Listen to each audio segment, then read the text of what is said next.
This is Resell Radio. I'm one of your hosts, Athan, and today I'm speaking to System F, probably one of the biggest sellers on Depop. He started selling back in 2015, and Depop only came out in 2014, so he's pretty much been there the whole time. What I found really interesting about speaking to him is how he's seen the app change and how the dynamic on the marketplace, the way that customers buy items, the importance of audience and all sorts of stuff has changed as he progresses.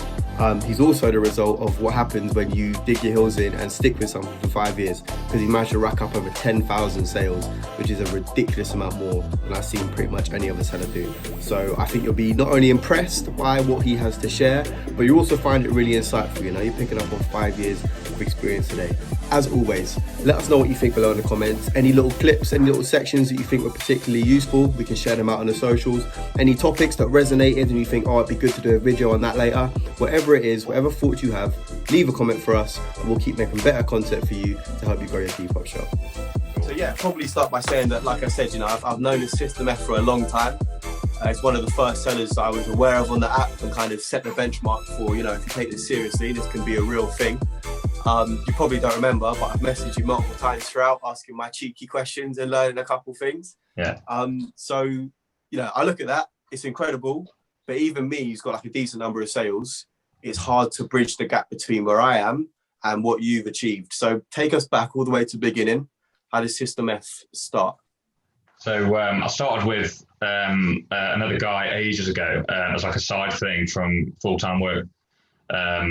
And then he wasn't really pulling his weight and stuff. So I thought I'll go and do it myself. So I started off with System F, started on Depop from scratch. And I just thought I'll just get a bunch of like vintage stock, just a couple of grand's worth. I'll get it on and try and get my like figures up there, just try and get some reviews in and some stuff sold. And I thought, if I get to like 500, I'm on the way then. So that was my just sort of first little target. Got to 500, put that money back in, just bought more stock. I was still like working at the time as well, and I could just some basic office job. But just kept plugging away at it and just thought, you know, even if I'm not making a huge amount of money, just get the figures in there, get the ball rolling, build up a bit of, a bit of a profile on Depop really.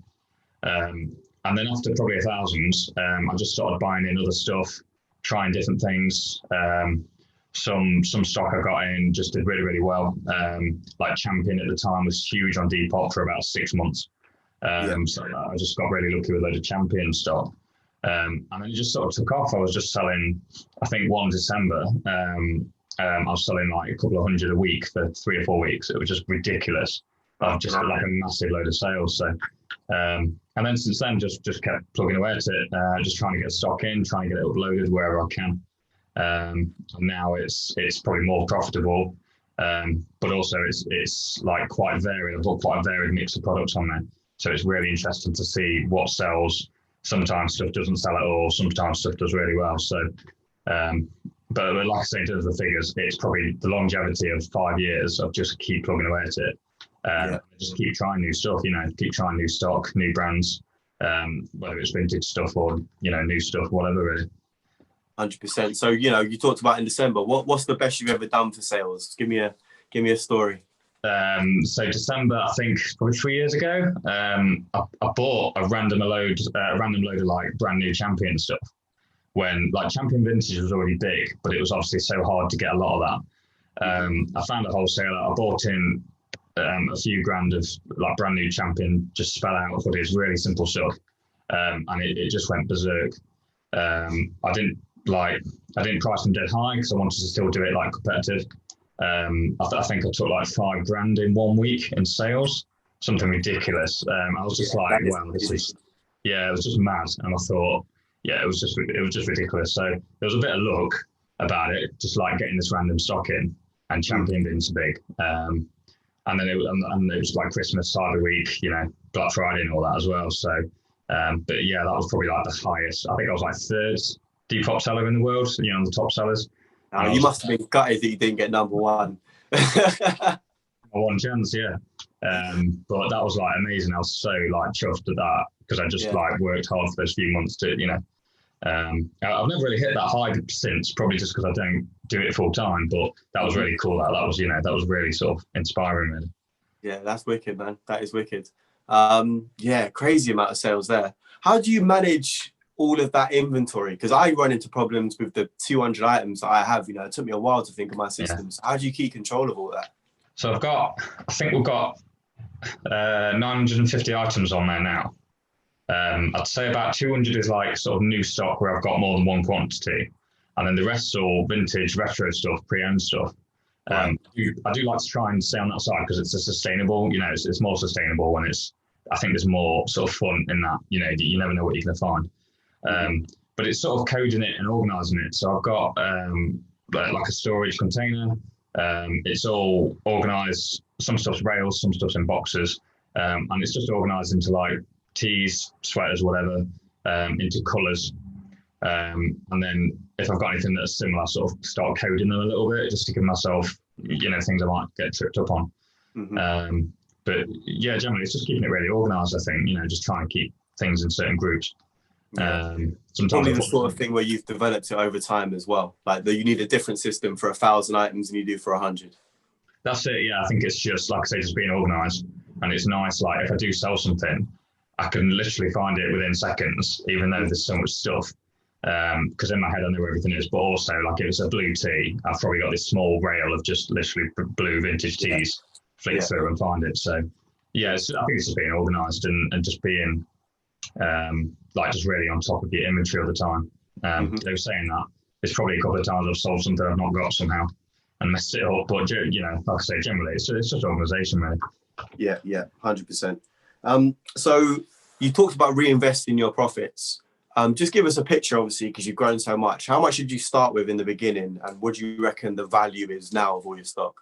So I took at the start, I did like a $2,000 overdraft on my bank, which is a bit risky. Just literally bought two grand of stuff while I was at uni at the time. And then now, I mean, now I'm going to do a bit of a stock check to give myself an idea. I think it's around, at sale value, it's around probably 80, 90K worth of stocks out there. In terms of like reinvested. Yeah, it's just roll over. Into like, if I sold it, not the price I bought it at, but like, you know, the price if I sold it at, all in one go. It's something like that. It's I didn't realise till recently, but yeah, it's a bit mad. That takes discipline, not taking the money out, keep putting it back in. Yeah, I mean, like I said, I've been at uni full time, and then I've been doing like a part-time job on the side of that, doing like a bit of landscaping. So, like I say, this is more of a hobby. I've not had to take much cash out. I take a bit if I need, or if I want to treat myself. But generally, I've been, like you say, just disciplined with it and just sort of built it up. It'd be nice one day if I do it full time. Yeah, and have enough sort of stock to get through these sort of seasonal waves that you see on Depop and, you know, sort of online clothing generally, because I think that's the only concern if you want to do it full time. It's quite unreliable sometimes, but some months it's mad. It's really good. So I think that's running a business. You got to look at it across the 3-month, 6-month periods. I wouldn't want to rely on it on a monthly basis, but over 3 months, if I average it, I can make enough. So if you've got a bit of a reserve, I think, you know, you can go full time. What's stopping you from going full time? Partly it's just probably going for it and just having that sort of bravery just to go for it. Partly is the landscaping I was doing. I've started that as a business with someone else as well. So that's, I mean, since lockdown, that's mad because everyone's trying to do the houses up and do the gardens up. So that sort of doesn't help because like I enjoy that as well. But I think the clothing, I think I'll probably do long term if I keep building it up.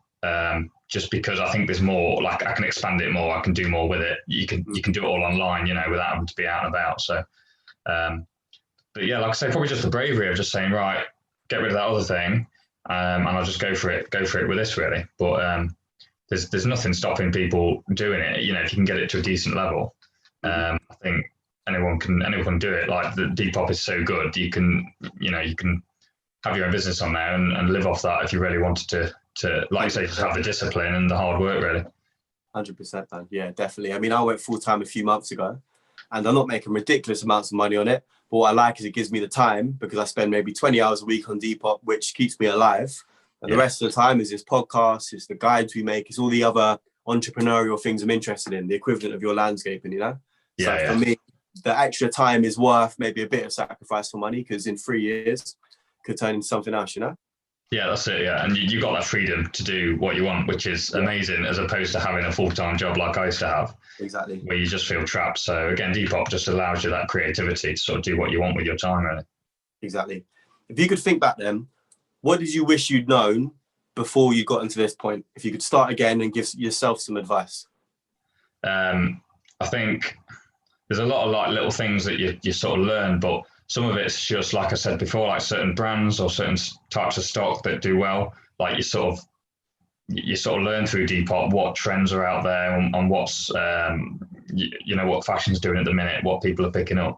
I think that's one. You know, if you start doing it, to have that knowledge would be amazing. You'd really help yourself out. There's been so much stuff I've bought that I probably shouldn't have done and just, you know, can't sell. So I think that was one of them. I think being organised from the start, because I didn't expect it to be as big as it was. It took me a bit of time just to get back on top of like my inventory and my accounts and all that, and my taxes.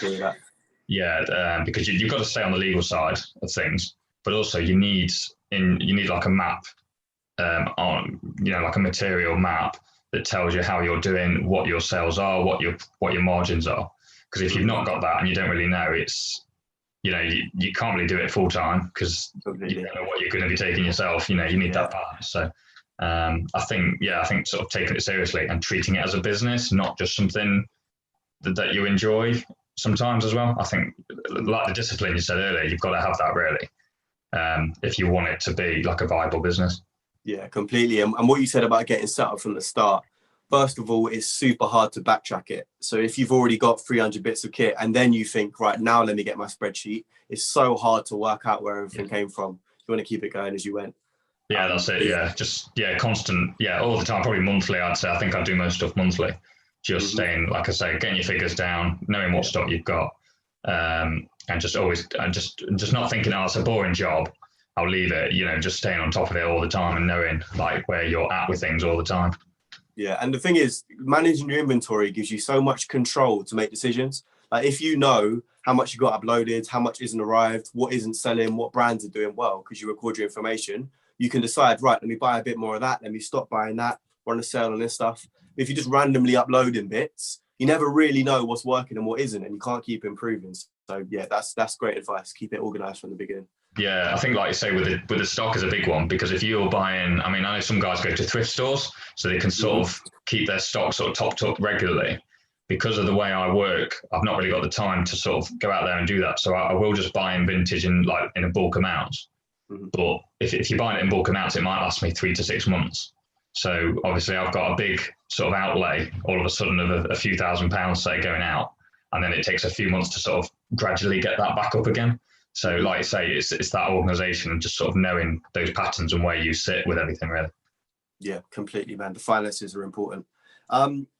So a lot of the people I speak to, I mean, I just had a conversation earlier with Jack from Culture Force. He sells lots of like Supreme, Hypebeast kind of stuff. He picked that because of the people that he knew in college, it's the kind of clothes his friends would wear him. What made you pick the stock that you're selling now? I think mine's, because I'm not always like in my head, there's nothing I really sort of favour. You know, there's nothing I see and think I don't like that. I like to sort of see just different styles, different brands, different trends, and just see what's out there. So because I'm not like focused on a specific sort of area, I've sold all sorts of stuff, and I'm just not afraid to sort of give something a go. Like I've tried Supreme, and I found I struggled probably because that's not my sort of niche in my shop, in my store, and I've not got that following. So I sort of put that to one side, tried something else. So I think with me, it's like I'm not afraid to try things and have a go and just try. Like I say, I've got some brand new products in there that have flown out. I've got some stuff that I'm stuck with, I can't get rid of. But you learn them lessons along the way. And I think probably the one thing I've not really done is have that niche. A lot of stores have a very sort of specific niche in theirs. Whereas mine's quite sort of varied. It's not particularly focused. But at the same time, I probably do I might get a wider audience there because I've got a lot more people that say searching for products on Depop that will come and see my store based on, I might have loads of Levi's jeans, or it might be some brand new Timberland or something that they're looking for. So it might help me in a way doing that. but then the following might not be as reliable because, like I said, I've not got that niche. So it's a hard one to gauge really on Depop. But again, that's the beauty of it. You can just try different things. Exactly. But what I'm kind of thinking with your story is that like a lot of those brands like Culture Force, he's got his Instagram page, he's got like a cult following of people that know him. And as soon as he releases something, they're all interested. Whereas I think you've gone for the opposite strategy where I'd assume you're not making that many sales from your followers. It's more the searches where people are looking for items that stuff is coming up in. And, you know, there's the two different strategies. Do I sell to my audience or do I just hit a wide group of people? Yeah, I think that's something I've seen massively over 5 years, because 5 years ago, it was all about followers. You had your top 5 sellers that would get 100,000 followers. And they were seeing your wall and seeing what you were listing. So you'd list 10 items and think, oh, you've sold 7, 8 within an hour. Great. Whereas now you list them and you don't get that, you don't get that sort of support, and you don't get that much interaction as much. But I think that's the way Depop are going. They're moving to more of a selling app, away from probably the Instagram type of sort of feed and wall and seeing posts and things, and more to more of like a selling app where you can search specifically for what you want.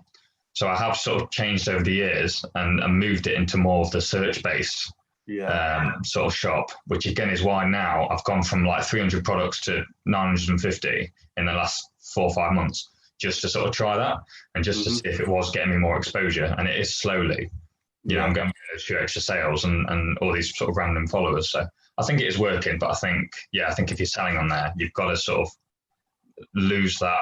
It's a bit of a shame because it was nice to have that community sort of side of it, but you know, you've got to focus a little bit on, hang on, let me think what people are going to be searching for now, not what's going to pop up in front of them. It's interesting you say that, because now I think about it, they've just got the filters out for color. They've just got the filters out for style. They're thinking of all these different ways you can tag an item and search by it. So it's clearly a much bigger focus on the search. But I mean, if you are selling something quite specific, like you handcraft your clothes, it's a very small niche that not a lot of people hit, there is still room for someone to have a following. But I think that for the majority of people, search is becoming more and more important. I think you're right there. Yeah, spot on. Yeah, that's it. So sourcing then, where are you looking for your stuff? Do you have a specific supplier? Do you keep mixing it up? I mix it up. So I've got 2 or 3 suppliers that do like vintage stuff. They get it in the big containers and then they sell it off in smaller sort of kilogram loads or whatever. There might be a couple that do the where they like travel around the cities and you can pick up stuff off the rails, but they tend to do wholesale. There is a lot of them popping up at the minute, probably because of the amount of people suddenly online selling, but some are better than others. So I'll try and do them where I can actually go and visit. I think you've always got to go and visit first and see what the stuff's like and then go from there. Sometimes some of them will let me down. They won't have stuff and I'll have to look elsewhere. You know, some of them are really reliable. I know with some of the brand new stock that I get, again, there's probably 4 or 5 suppliers that either get sort of cancelled orders or they get small amounts from, say, like Nike or something. And they'll just sort of drip feed little bits of like a few products at a time to me sometimes. And again, I'll always just go and visit them and chat to them, get someone's name, build a relationship, and that person will know what I want and what I might want to sell. So if I'm after Nike, I want more sort of spell out. I want more sort of retro looking stuff. And they'll not send me that stuff. They'll just send me the stuff that I'm after. Yeah. So you've got to sort of build relationships. But in terms of suppliers, I've probably 20, 30 I've used over the years, you know. Fair enough. Have you got any kind of pointers for people trying to find suppliers? Because, you know, a lot of the time people say, you know, just ask people what their suppliers are, so we hear them. But it's almost kind of pointless because if 100 people hear that supplier, he's of no use to anyone now. So it's not that I want to know yours, but what kind of process did you go through for finding them? Like, I know some people go car boot sales. They meet a guy and then he ends up supplying them. Some people are searching on the internet. What's your approach? I think at first it was just hard work. Like, they don't advertise themselves and they don't really need to. And they just, like, they're not bothered. Like, if you're trying to find them, they're just not bothered about whether you find them or not because they've already got relationships there. At first it was literally just Google and just searching through, like, you're trawling through websites that have promised wholesale hits and leads. And sometimes you'll be there for 3 hours and get nothing. And now and again, I find one, try and get a phone number or an email, contact them, ring them up, you know, what have you got? How does it work? And I think, again, it's just years of sort of trying to, you know, build up those wholesalers, really, those suppliers. It's not easy. Like if someone's starting out, it's not easy at all. When I started, I only had one. Like I say, it just took so long to find them, and not only find them, but find decent ones that will have stock regularly. They've got what you want. They'll not take the mickey with price and things, and they'll give you good quality stuff. So, like I say, just persistent. Just keep plugging away, keep searching for them. They are out there, and there are different ones as well. There are some that will help some sellers in a specific way that'll have exactly what they want. And that's where you've got to, when you do find them, just build that relationship and make sure that they're going to give you exactly what you want for your sort of niche, really. Yeah, and this is the thing, if it was easy to find these people, then it wouldn't be very competitive and everyone would be using them. This is the thing I have with Bulk and Fox Vintage and the big ones. I bought a lot of stuff from Fox and it's been pretty decent stock, to be fair. But the fact that everyone can so easily buy this means that I've just already hit a cap of how good I'm going to get this stuff, how much I'm going to be able to sell it for. But if, like you said, over a long period of time, you do the work, searching on Instagram and Twitter hashtags and Google searching over and over till a new link comes up. And eventually you find one or two people. Like I've just found some Korea supplier who's sending me some North Face puffer jackets. It took like weeks to find him. Maybe it'll pull off, maybe it won't. But like you said, over time, you build the 2 or 3 relationships you need. And there you go, mate, sorted. That's exactly it, yeah. Just persistency, and like I say, just trying them out. Just giving them a go until you find ones that suit you. System F was one of the first shops that I ever saw on Depop when I joined the app, when I was researching other sellers. And I think that he's the example of what happens when you work hard consistently over a long period of time. 5 years later, and he's doing massive things. Over 10,000 in sales, starting to grow his social media presence as well. Really impressive and really useful conversation. What I picked up on was that most sellers operate in a niche, but he's expanded to such a scale now that he's going for an opposite strategy of not focusing on just one niche, but trying to almost cast a really wide net to pick up as many people as possible. And the reason he's done that is because Depop has changed from being a follower-based kind of Instagram-style app to a more search-based, almost like eBay style app. And so to compensate, he's more focused on items that are going to come up in searches, not just a specific area. That's something I'm definitely going to take on board and into my shop. If you learned anything in this lesson, if you found it useful, then make sure first of all you check him out, all right? His Instagram will be in the bio. And second of all, leave a comment, let us know what you think. We'll keep making better content and we'll keep helping you grow your Depop shops. Keep working hard, keep hustling, we believe in you.